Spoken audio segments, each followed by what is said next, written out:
Hello, everyone, and welcome to Perspective and Practice. I'm your host, Rachel Saathoff, and today we have with us Jon Chan, owner of ACES Management. How are you today, John? I'm doing well. Thank you for having me. How about yourself? I'm great. I'm great. I'm so excited to have you here today. So John, share with us a little bit about your leadership origin story. Sure. So graduated with an accounting degree. Didn't really know which way I want to go. Just got licensed because I heard you made more money. Worked my way up the corporate ladder. Eventually moved from internal accounting to consulting, Yeah. where I was doing a lot of just billable work, and then moved into management not too long afterwards, and started to build a team there as the practice grew. Yeah, that's awesome. That's awesome. And so, in a prior conversation that you and I had, you shared about your philosophy of just do it and bring me questions later. And like the idea of just learning by breaking things and then fixing them. Can you share a little bit more about this approach and kind of where it came from and, why you think it's such an important mindset for people to have? Yeah, so I mean, one of the biggest strengths I have is I learn by doing.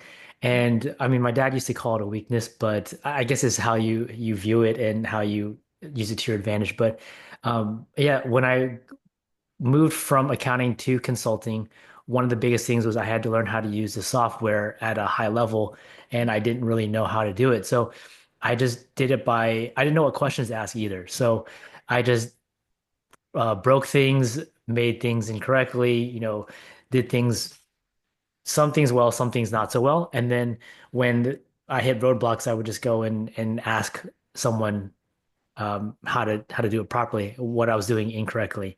And I've taken that approach and have really pushed it towards real estate investing as well, where I got started not too long ago. Yeah, so share with me a little bit about how you have applied that same philosophy in real estate. Yeah, so I mean, it might be ignorance, but it was just go on YouTube and hear what experts say, uh, find people that are doing what it is that you want to do, and just learn from them. So I did this thing called the burn method, which is basically like you're fix and flipping, but instead of selling the property, you're holding on to it. Okay. And at that time, I didn't really know any better. I just went and I did it. I had heard off in one of the YouTube videos that during COVID, you could take advantage of the CARES Act, pull a bunch of money out of your retirement account, penalty free. So I just took my own money out, took my wife's money out, and just started doing it because I figured that was the best way to learn. And I mean, I was going to be better off with them than without them, even if I made a ton of mistakes. Yeah, yeah. So how do you balance giving your team autonomy to like make mistakes while also ensuring it doesn't like create a major like setback? The biggest thing is regular check-ins. That was something that I had to learn the hard way. Is originally in consulting when I started building a team, it was create this report and then give it to someone where it has all this logic and data sources from all over the place. Give it to someone, let them reverse engineer it, and then come back with questions. Yeah. And it was go off and do it on your own. When you have questions, let me know. And that's great, but sometimes not everyone's willing to go out and ask you questions because they don't want to bother you. You're too busy, whatever it is. So having regular check-ins to say how's it going? What troubles are you having? Because as soon as you ask that question, it all comes out. But if you say just go do it and then come back to me with questions, they might not come back to you. Yes, yes, yes, definitely. Yeah. I think there's such a strong power in just kind of asking questions, but also, letting people figure out, from their mistakes, but then, Mhm. being able to have those check-ins with you and, continuously learn on like what went well, what didn't go well. I Yeah. think for me, it just goes back to that like agile mindset and then making sure you're kind of doing those retrospectives of what did you do well? What was your biggest challenge? Like, if you were to do it again, what would you do differently, kind of thing. Yeah, it's all activities that you can do to reduce the learning curve for your team. I mean, you Yeah. already have the experience, you already have the education, transfer that knowledge and help them grow faster. Yeah, yeah. So like younger generations often fear failure due to like high mistakes in the workplace. Mhm. How how do you create an environment where they feel safe to take risks and learn from their mistakes? By giving them a safety net, really, because I feel the fear of failure is something that I had in my life for a long time, being Yeah, afraid to make mistakes and not looking as smart as I thought I was, right? Those things.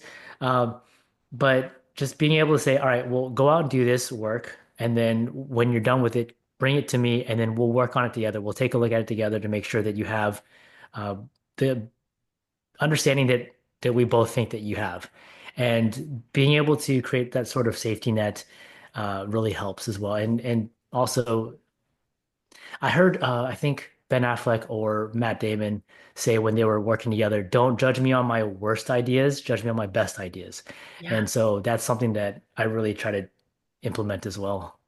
That's awesome. That's awesome. Do you have advice for leaders that are kind of wanting to start creating that culture within their team or their organization on like what they should do, what they should not do, like things that have worked for you, things that didn't work for you, and trying to build that culture within your organization?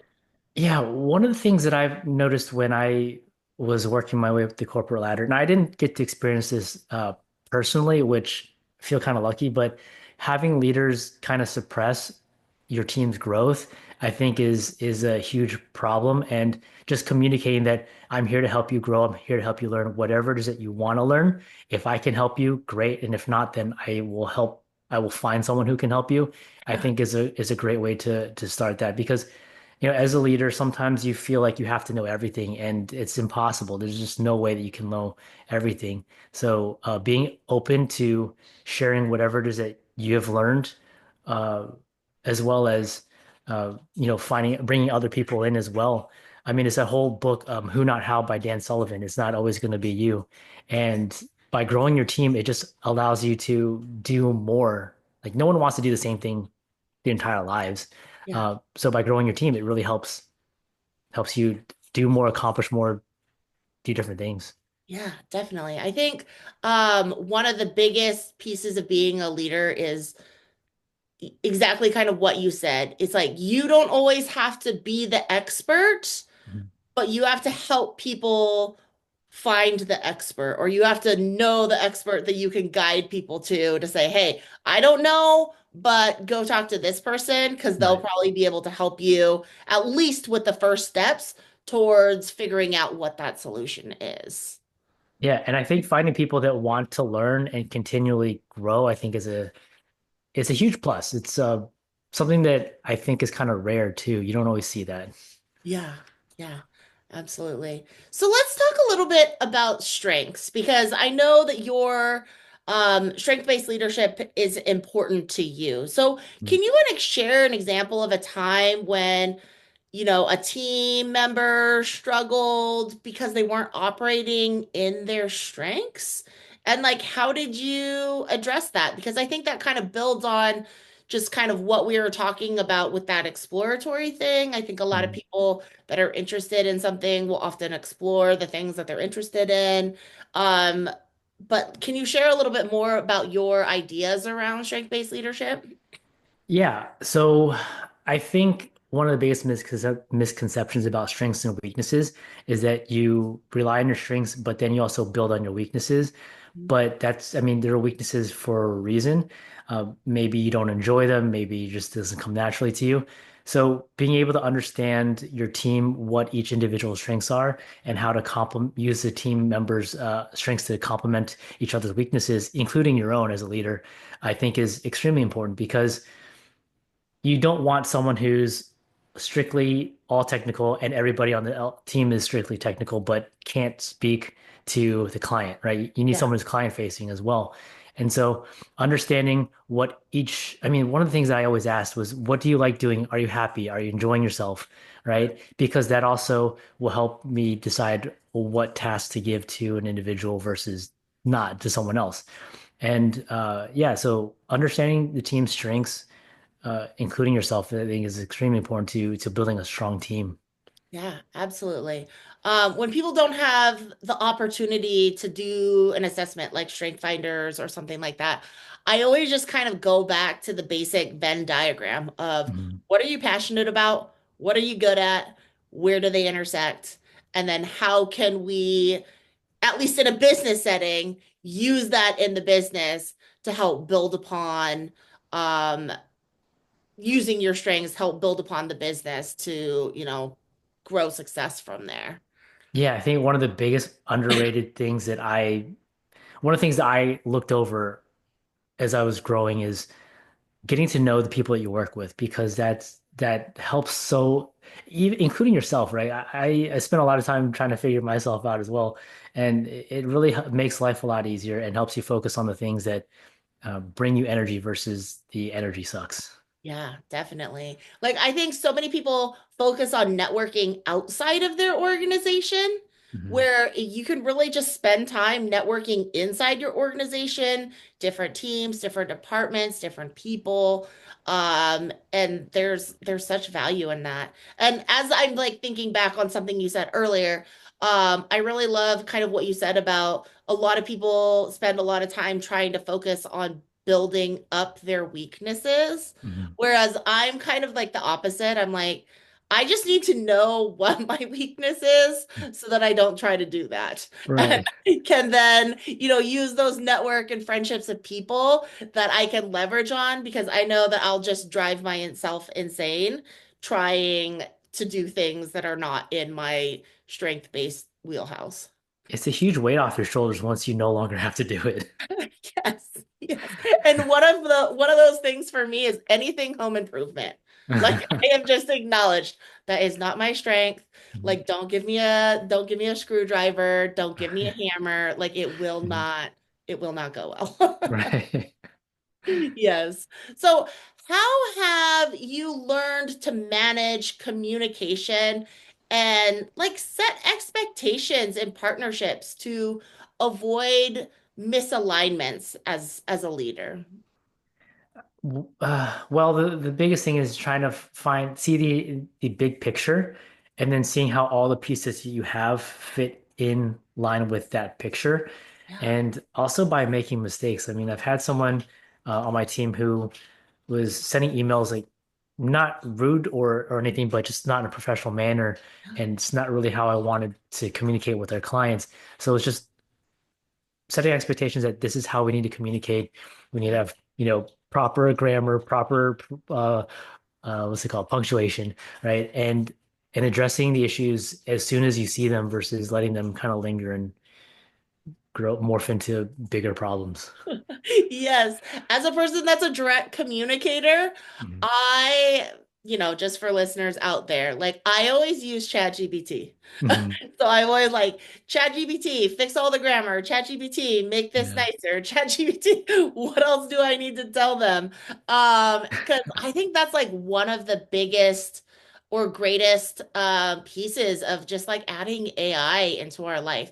Have you guys done anything yet to integrate in AI into your business? Oh yeah, absolutely. So I use it for social media posting. I use it because sometimes when I'm writing things, just brain dumping, it doesn't come out in the most efficient way, or it comes out clumsy or clunky. So then I'll just ask AI to clean it up and then I'll go through and I'll edit it. Um, yeah, I mean, AI has been a huge part. And then I'm actually looking into um, these AI task managers that will help you set up your schedule because that is another one of my weaknesses is double booking and not having a clear calendar. So yeah, I mean, AI is a huge part of what we do, and it's just at some point we're going to move our accounting over to AI. We're going to have our outreach, our regular newsletters with AI. So yeah, it's something that we're implementing right now. Yeah, no, that's great. Like we do a lot of our newsletters, kind of like you said, with AI. It just makes it so much faster and easier. Like even if you're just like taking an idea and then Mhm. just running it through, because it's like the smartest friend you'll ever have. Oh yeah, absolutely. I mean, it has taught me so much about so many different things that I didn't even know existed. And I mean, it's definitely some. you need to be using it to your advantage because it's just available. It's there. Yeah, yeah, yeah, absolutely. Because, yeah, it definitely like impacts, like, and can help impact strategy, vision, Mhm. problem solving. So, how do you encourage your team to think strategically and, like, anticipate potential failures before they happen? Um, I mean, really through experience, just say this is what I've seen happen on this type of task. Want to make sure that we avoid this. But I mean, sometimes thinking strategically isn't always the team member's strength, and that's okay. That's one of my strengths. Growing up, my dad used to just destroy me in chess and would tell me why I did certain things incorrectly, so I kind of grew up just having that strategic mindset. And so, I mean, for me, I just kind of leverage my strength and say, this is how I can help you. Um, so I don't, it depends on the team member, really. Yeah, yeah. Yeah. Because your dad was kind of a big guiding principle in your life, right? I know Hmm. that you have shared in the past that your dad's kind of approach was learn through your mistakes, where Yeah. your wife's approach or advice was learn from other mistakes. So, Hmm. how have you kind of balanced that? Do you lean towards one side or the other? How does that like dichotomy of differences impact how you look at strategy or look at how you're making decisions within the business? That's a really good question. So for the things that my wife taught me about learning from other people's mistakes, it's really just I can use private money lending as an example, right? I find people who are doing what is it that I want to do, and then just have a conversation with them and say, what things have you run into? And then hearing other people's problems that they've run into and applying it. Okay, so this is what these people are running into. How can I mitigate this risk? How can I avoid these problems in the future? And at some point, you can't get everything, but at least get to a point where I feel comfortable. And then once I've gotten to that point, then I start doing. And then from there, you find even more issues that didn't apply to other people's situations that now apply to your situation. So it's using other people's experiences as kind of like an outline and a framework of things that I can avoid, at least the major things, right? And then on my end is now going out and taking it, implementing it, and then adding on to that as well. Yeah, yeah. No, that's great. That's great. So, what advice would you give young leaders? Just thinking about like failure, thinking about risk, what thinking about strategy, what are like some tips or tricks or advice that you would have for leaders today? So the first thing I would say is find out what your strength is. Well, what is your superpower? What do you enjoy doing? And then figure out what your weaknesses are, and then start building a team around your weaknesses. That's one thing. Another thing is ownership. I read this book, Extreme Ownership by Jocko Willink, former Navy SEAL. Take talks about what it means to be a leader, and whether it's your fault or not, it is your fault because you have not implemented the systems or communicated properly enough to avoid these issues. So I would say that's really important, and really be willing to help your team grow. I mean, those are the three biggest things that uh, I would talk about. You just gave me like this like mind-blowing moment when you said like build your team around your weaknesses. Uh-huh. Like I have like I know it, but I have Mhm. never like thought about it in that way. That is so that's so insightful. Oh, I'm glad because that's all I think about is that, well, I'm not good at this, this, and this. Then when do I have a budget to then go and replace this part of me so I don't have to do it? Yes. Oh my gosh. I am gonna be thinking about that so much more because I never really thought about it that way. Like I've always like found people that are really good at that specific craft or thing that I'm looking for, but I never really thought about and like how can people like replace me in certain things? And I look at it more from like a delegation mindset, Mhm. but like looking at it from the how can I replace people from the skills that I don't have? Yeah. like, is yeah, it's just a mind-blowing thing for me. Yeah, the book, I think Five Dysfunctions as a Team as well is really helpful too, because it also talks about, okay, well, you have a team. Well, then how should this team be interacting with each other to have the highest performance? And it says to have healthy conflict. That's important as well. Yes, yes, no, Patrick Lencioni. I love that book. Mhm. When I'm always thinking about teamwork or working with organizations and their teams, just like thinking about those five levels of teamwork, and then always going back and referencing that book. So, for listeners who haven't read anything of Lencioni's, like small books, easy to read, so Mhm. incredible. Yeah. Do you have other books, or are you a big reader? It seems like you're a big reader. Yeah, I mean, I love Audible. I used to, I love Audible. I mean, when I tried, I never read any of my assignments in school because whenever I did start reading, I'd fall asleep.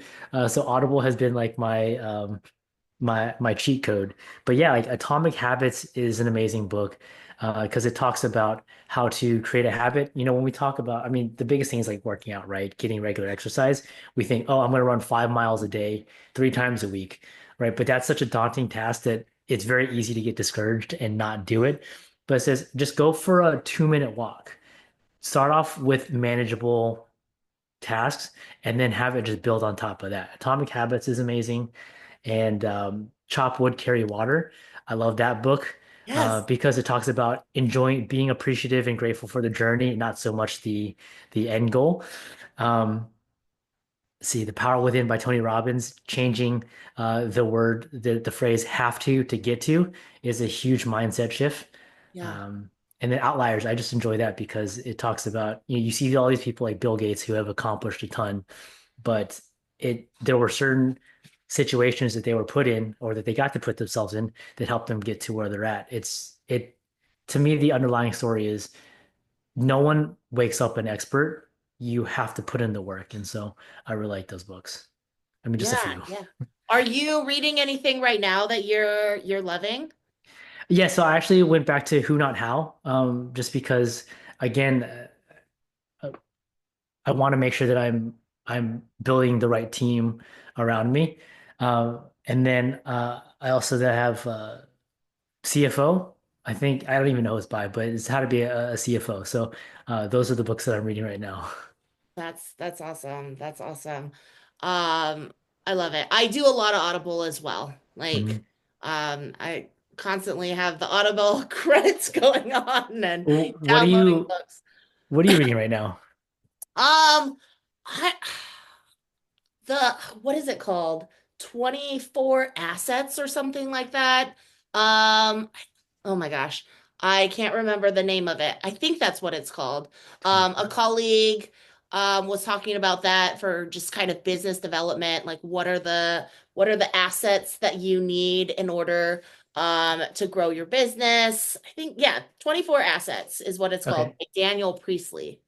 Um and then just recently, my chief learning officer and I just went through Traction again, by Okay. Yeah. Gino Wickman. Mhm. Have you heard of that one? I think I've listened to it. I need to go back to it though. Yeah. So we went through Traction together.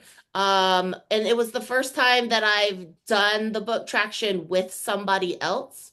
And it's such a good book to, revisit every year to just make sure that your strategic plan is what it is and that it's in alignment with your mission, vision, and your goals that you're working towards. So I really loved kind of going back through there, but Mhm. I just have Never Split the Difference. That's, one of Yeah. my favorites as I'm kind of looking through Mhm. my books right now. Like Chris Voss, have you read that book? I have read the book and then I had when he was doing a master class when that Yeah. first came out, I watched that. So when I was actually talking about weaknesses, I was thinking that that's a huge weakness of mine. And so no matter how much time and effort I put into going through all that, I cannot improve it for whatever reason. Yes, no, I absolutely love that book. I reference back to it a lot. When I do sales, I have a tendency to like use the Sandler method of, and kind of I originally learned you can't teach a kid how to ride a bike at a seminar through Hmm. David Sandler. Then I Yep. went through a training course with that. And then years later, I was able to add so much of Chris Voss's methodology, kind of layering it on to like the Sandler method. So I've always just kind of loved that book and has always just kind of impacted my life a ton. But yeah, I'm like looking through my books right now just on Audible, and there's just so many good ones that like you can't like there's too many. Like I have Atomic Habits on here too. I Hmm. have a ton of Brene Brown. I have Robin or I have Tony Robbins. One of my really favorite ones that I actually did in grad school was Change Your Questions, Change Your Life. Um, and so I think that one's a great one for leaders to just be thinking about of, like if you're not influencing, if you're not motivating, like how do you change your questions to change the results that you're getting? I love that. I put those on my to-do list now. Yeah, yeah. No, awesome, awesome. Well, thank you so much, John, for just sharing your journey and your insights. It's been a pleasure hearing about your experience and your lessons you've learned along the way. And, for our viewers, if you enjoyed hearing John's insights today, don't miss other Break the Norm leadership interviews. And if you are in an organization interested in learning how Break the Norm leadership can help support you in your leadership and development efforts, please click the link below. Thanks again, John, for joining us. Thank you for having me. Appreciate it.